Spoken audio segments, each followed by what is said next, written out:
Welcome to the Kumar Dev education. करवा का व्रत। यशपाल। कन्हैयालाल अपने दफ्तर के हमजोलियों और मित्रों से 2-3 बरस बड़ा ही था, परंतु ब्याह उसका उन लोगों के बाद हुआ। उसके बहुत अनुरोध करने पर भी साहब ने उसे ब्याह के लिए सप्ताह भर से अधिक छुट्टी न दी थी। लौटा तो उसके अंतर्ग मित्रों ने भी उससे वही प्रश्न पूछे जो प्रायः ऐसे अवसर पर दूसरों से पूछे जाते हैं, और वही परामर्श उसे दिए गए जो अनुभवी लोग नवविवाहितों को दिया करते हैं। हेमराज को कन्हैयालाल समझदार मानता था। हेमराज ने समझाया, बहू को प्यार तो करना ही चाहिए, पर प्यार से उसे बिगाड़ देना या सिर चढ़ा लेना भी ठीक नहीं। औरत सरकश हो जाती है तो आदमी को उम्र भर जोरू का गुलाम ही बना रहना पड़ता है। उसकी जरूरतें पूरी करो, पर रखो अपने काबू में। मारपीट बुरी बात है, पर यह भी नहीं कि औरत को मर्द का डर ही न रहे। डर उसे जरूर रहना चाहिए। मारे नहीं तो कम से कम गुर्रा तो जरूर दे। 3 बात उसकी मानो तो एक में ना भी कर दो। यह न समझ ले कि जो चाहे कर या करा सकती है। उसे तुम्हारी खुशी नाराजगी की परवाह रहे। हमारे साहब जैसा हाल न हो जाए। मैं तो देखकर हैरान हो गया। एम्पोरियम से कुछ चीजें लेने के लिए जा रहे थे तो घरवाली को पुकार कर पैसे लिए। बीवी ने कह दिया, कालीन इस महीने रहने दो, अगले महीने सही। तो भीगी बिल्ली की तरह बोले, अच्छा। मर्द को रुपया पैसा तो अपने पास में रखना चाहिए, मालिक तो मर्द है। कन्हैया के विवाह के समय नक्षत्रों का योग ऐसा था कि ससुराल वाले लड़की की विदाई कराने के लिए किसी तरह तैयार नहीं हुए। अधिक छुट्टी नहीं थी, इसलिए गौने की बात फिर पर ही टल गई थी। एक तरह से अच्छा ही हुआ। हेमराज ने कन्हैया को लिखा पढ़ा दिया कि पहले तुम ऐसा मत करना कि वह समझे कि तुम उसके बिना रह नहीं सकते, या बहुत खुशामद करने लगो। अपनी मर्जी रखना, समझे। औरत और बिल्ली की जात एक। पहले दिन के व्यवहार का असर उस पर सदा रहता है। तभी तो कहते हैं कि गुरबारा वर्रोजे अव्वल कुश्तन, बिल्ली के आते ही पहले दिन हाथ लगा दे तो फिर रास्ता नहीं पकड़ती। तुम कहते हो पढ़ी लिखी है, तो तुम्हें और भी चौकस रहना चाहिए। पढ़ी लिखी यूं भी मिजाज दिखाती है। निस्वार्थ भाव से हेमराज की दी हुई सीख कन्हैया ने पल्ले बांध ली थी। सोचा, मुझे बाजार होटल में खाना पड़े या खुद चौका बर्तन करना पड़े, तो शादी का लाभ क्या। इसलिए वह लाजो को दिल्ली ले आया था। दिल्ली में सबसे बड़ी दिक्कत मकान की होती है। रेलवे में काम करने वाले कन्हैया के जिले के बाबू ने उसे अपने क्वार्टर का एक कमरा और रसोई की जगह सस्ते किराए पर दे दी थी। 100-1.25 साल से मजे में चल रहा था।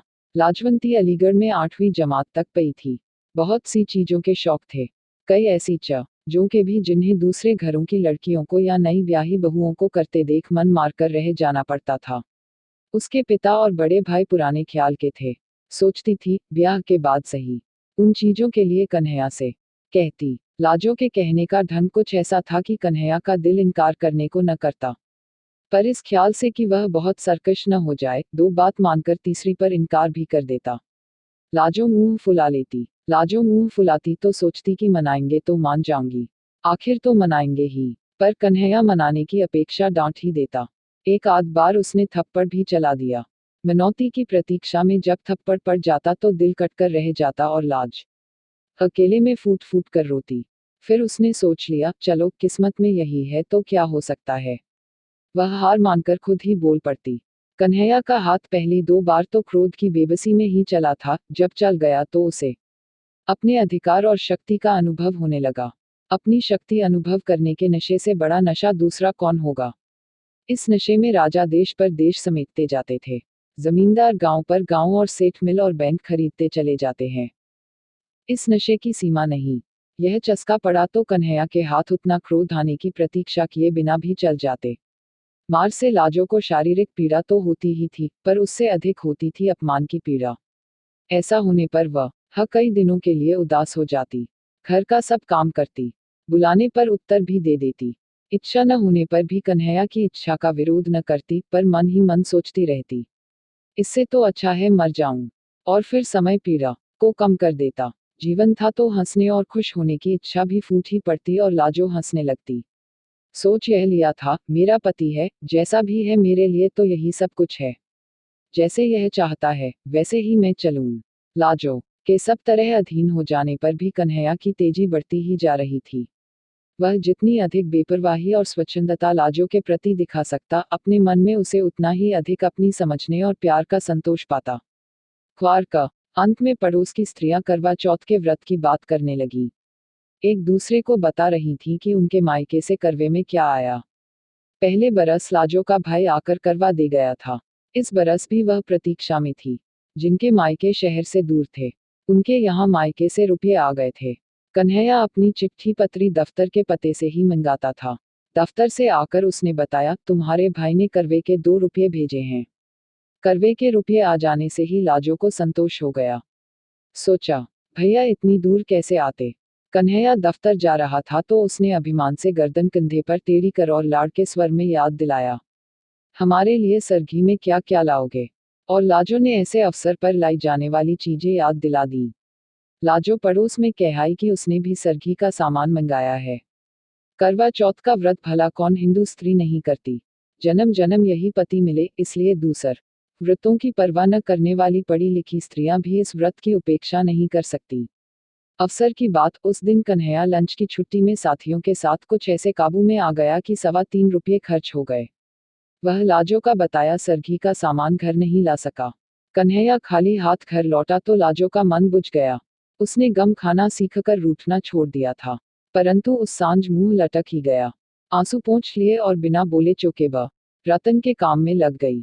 रात के भोजन के समय कन्हैया ने देखा कि लाजो मुंह सुजाए है, बोल नहीं रही है, तो अपनी भूल कबूल कर उसे मनाने या कोई और प्रबंध करने का आश्वासन देने के बजाय उसने उसे डांट दिया। लाजो का मन और भी बिंद गया। कुछ ऐसा ख्याल आने लगा, इन्हीं के लिए तो व्रत कर रही हूँ और यही ऐसी रुखाई दिखा रहे हैं। मैं व्रत कर रही हूँ कि अगले जन्म में भी इन से ही ब्याह हो और मैं सुहा ही नहीं रही हूँ। अपनी उपेक्षा और निरादर से भी रोना आ गया। कुछ खाते न बना, ऐसे ही सो गई। तड़के पड़ोस में रोज की अपेक्षा जल्दी ही बर्तन भांडे खिटकने की आवाज आने लगी। लाजो को याद आने लगा, शांति बता रही थी कि उसके बाबू सरघी के लिए फेनिया लाए हैं। तार वाले बाबू की घरवाली ने बताया था कि खोए की मिठाई लाए हैं। लाजो ने सोचा, उन मर्दों को ख्याल है न कि हमारी बहू हमारे लिए व्रत कर रही है, इन्हें जरा भी ख्याल नहीं। लाजो का मन इतना खिन्न हो गया कि सरघी में उसने कुछ भी न खाया। न खाने पर भी पति के नाम का व्रत कैसे न रखती। सुबह सुबह पड़ोस की स्त्रियों के साथ उसने भी करवे का व्रत करने वाली रानी और करवे का व्रत करने वाली जाकी प्रेयसी दासी की कथा सुनने और व्रत के दूसरे उपचार निभाए। खाना बनाकर कन्हैयालाल को दफ्तर जाने के समय खिला दिया। कन्हैया ने दफ्तर जाते समय देखा कि लाजो मुंह सुजाए है। उसने फिर डांटा, मालूम होता है कि 2-4 खाए बिना तुम सीधी नहीं होगी।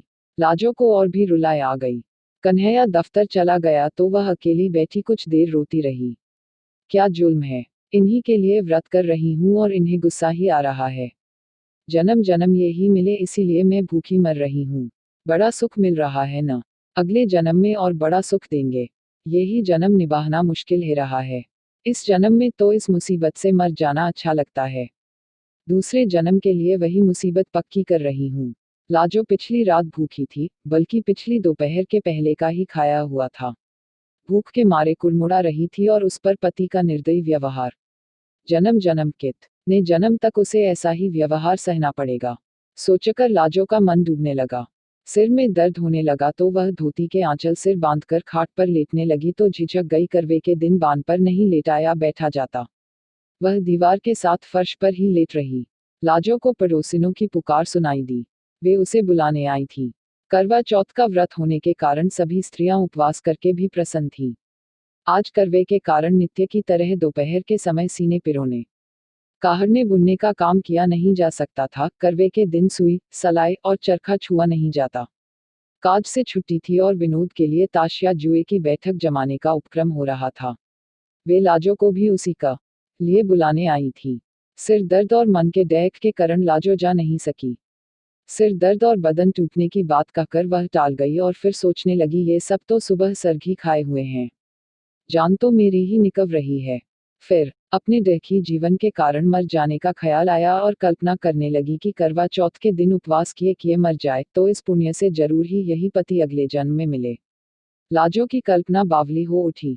वह सोचने लगी, मैं मर जाऊं तो इनका क्या है, और ब्याह कर लेंगे। जो आएगी वह भी करवा चौथ का व्रत करेगी।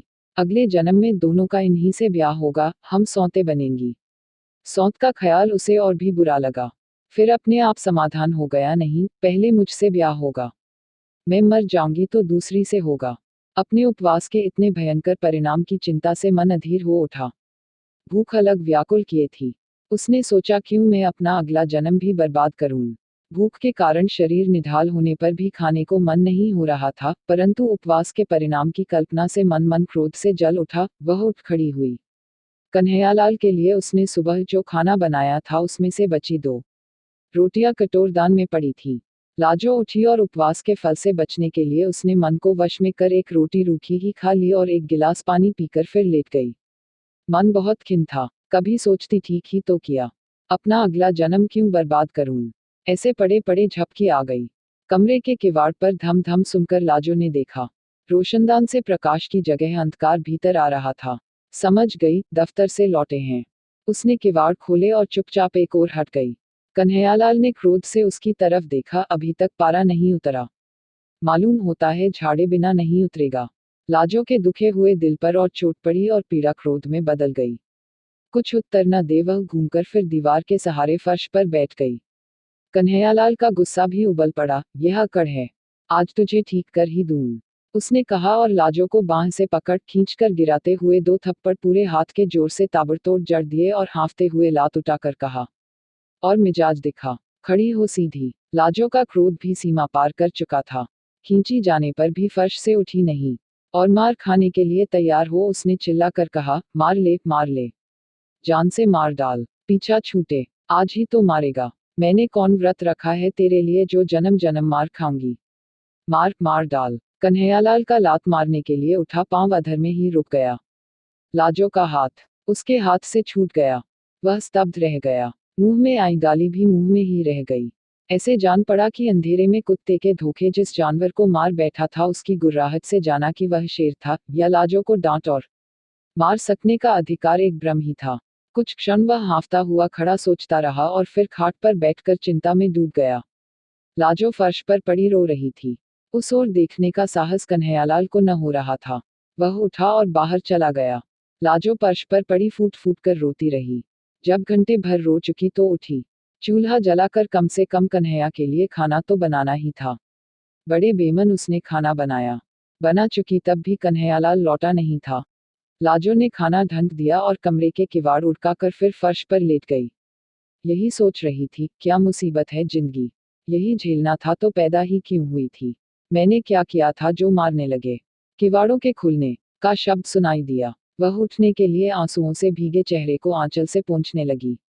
कन्हैयालाल ने आते ही एक नजर उसकी ओर डाली। उसे पुकारे बिना ही वह दीवार के साथ बिछी चटाई पर चुपचाप बैठ गया।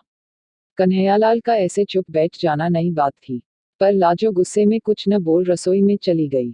आसन डाल थाली कटोरी रख खाना परोस दिया और लोटे में पानी लेकर हाथ धुलाने के लिए खड़ी थी। जब 5 मिनट हो गए और कन्हैयालाल नहीं आया तो उसे पुकारना ही पड़ा। खाना परस दिया है। कन्हैयालाल आया तो हाथ नल से धोकर झाड़ते हुए भीतर आया। अब तक हाथ धुलाने के लिए लाजो ही उठकर पानी देती थी। कन्हैयालाल 2 ही रोटी खाकर उठ गया। लाजो और देने लगी तो उसने कह दिया, और नहीं चाहिए। कन्हैयालाल खाकर उठा तो रोज की तरह हाथ धुलाने के लिए न कहकर नल की ओर चला गया। लाजो मन मारकर स्वयं खाने बैठी तो देखा कि कद्दू की तरकारी बिल्कुल कड़वी हो रही थी। न की अवस्था ठीक न होने से हल्दी नमक 2 बार पड़ गया था। बड़ी लज्जा अनुभव हुई। हाय, इन्होंने कुछ कहा भी नहीं। यह तो जरा कम ज्यादा हो जाने पर डांट देते थे। लाजो से डैक में खाया नहीं गया। यूं ही कुल्ला कर, हाथ धोकर इधर आई कि बिस्तर ठीक कर दे, चौका फिर समेट देगी। देखा तो कन्हैयालाल स्वयं ही बिस्तर झाड़कर बिछा रहा था। लाजो जिस दिन से इस घर में आई थी ऐसा कभी नहीं हुआ था। लाजो ने शर्माकर कहा, मैं आ गई, रहने दो, किए देती हूँ, और पति के हाथ से दरी चादर पकड़ ली। लाजो बिस्तर ठीक करने लगी तो कन्हैयालाल दूसरी ओर से मदद करता रहा। फिर लाजो को संबोधित किया, तुमने कुछ खाया नहीं, कद्दू में नमक ज्यादा है गया है। सुबह और पिछली रात भी तुमने कुछ नहीं खाया था। ठहरो, मैं तुम्हारे लिए दूध ले आता हूँ। लाजो के प्रति इतनी चिंता कन्हैयालाल ने कभी नहीं दिखाई थी, जरूरत भी नहीं समझी थी। लाजो को उसने चीज समझ था। आज वह ऐसे बात कर रहा था जैसे लाजो भी इंसान हो, उसका भी ख्याल किया जाना चाहिए। लाजो को शर्म तो आ ही रही थी पर अच्छा भी लग रहा था। उसी रात से कन्हैयालाल के व्यवहार में एक नरमी सी आ गई। कड़े बोल की तो बात क्या, बल्कि एक झिझक सी हर बात में, जैसे लाजो के किसी बात के बुरा मान जाने की या नाराज हो जाने की आशंका हो। कोई काम अधूरा देखता तो स्वयं करने लगता। लाजो को मलेरिया बुखार आ गया तो उसने उसे चौके के समीप नहीं जाने दिया। बर्तन भी खुद साफ कर लिए। कई दिन तो लाजो को बड़ी उलझन और शर्म महसूस हुई, पर फिर पति पर और अधिक प्यार आने लगा। जहां तक बन पड़ता घर का काम उसे नहीं करने देती, यह काम करते मर्द अच्छे नहीं लगते। उन लोगों का जीवन कुछ दूसरी ही तरह का हो गया। लाजो खाने के लिए पुकारती तो कन्हैया जिद करता, तुम सब बना लो, फिर एक साथ बैठकर खाएंगे। कन्हैया पहले कोई पत्रिका या पुस्तक लाता था तो अकेला मन ही मन पढ़ा करता था। अब लाजो को सुनाकर पढ़ता या खुद सुन लेता। यह भी पूछ लेता, तुम्हें नींद तो नहीं आ रही? उद्धरण, साल बीतते मालूम न हुआ। फिर करवा चौथ का व्रत आ गया। जाने क्यों लाजो के भाई का मनी ऑर्डर करवे के लिए न पहुंचा था। करवा चौथ के पहले दिन कन्हैयालाल दफ्तर जा रहा था। लाजो ने खिन्नता और लज्जा से कहा, भैया करवा भेजना शायद भूल गए। कन्हैयालाल ने सांत्वना के स्वर में कहा, तो क्या हुआ? उन्होंने जरूर भेजा होगा। डाकखाने वालों का हाल आजकल बुरा है। शायद आज आ जाए या और 2 दिन बाद आए। डाकखाने वाले आजकल मनियार्डर के 15-15 दिन लगा देते हैं। तुम व्रत उपवास के झगड़े में मत पड़ना, तबीयत खराब हो जाती है।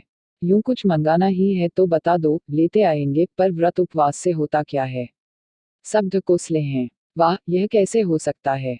हम तो जरूर रखेंगे व्रत। भैया ने करवा नहीं भेजा ना सही, बात तो व्रत की है, करवे की थोड़े ही। लाजो ने बेपरवाही से कहा।